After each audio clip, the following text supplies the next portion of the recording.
People think that also that it has to be done a certain way.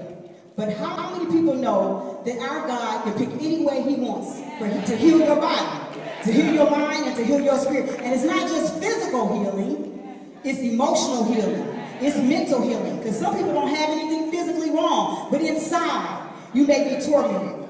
Go with me as I said, 2 Kings 5:1. Now Naaman, captain of the host, the king of Syria, was a great man with his master, and honorable, because by him the Lord had given deliverance unto Syria. He was also a mighty man in valor, but he was a leper.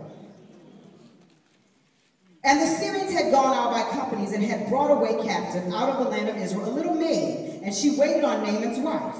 And she said unto her mistress, Would God my Lord were with the prophet that is in Samaria, for he will recover him of his leprosy.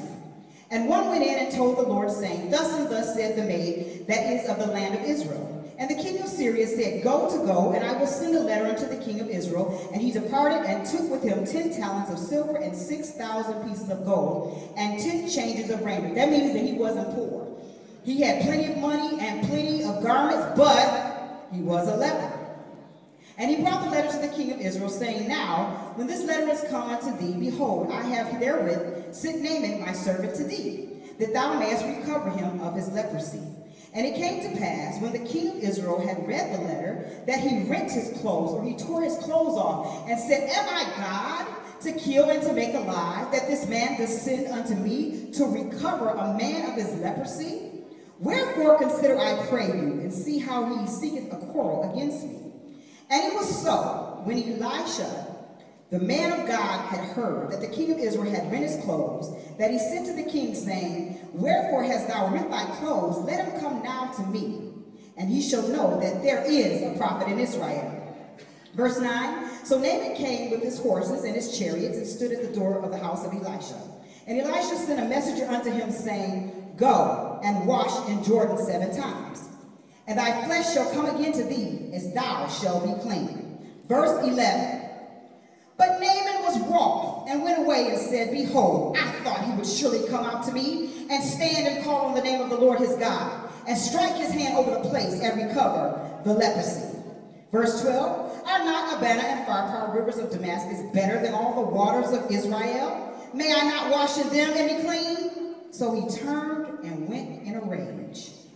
And his servants came near and spake unto him and said, My father, if the prophet had bid thee to do some great thing, wouldest thou not have done it?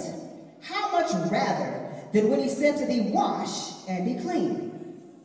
Then went he down and dipped himself 7 times in Jordan, according to the saying of the man of God, and his flesh came again like unto the flesh of a little child, and he was clean.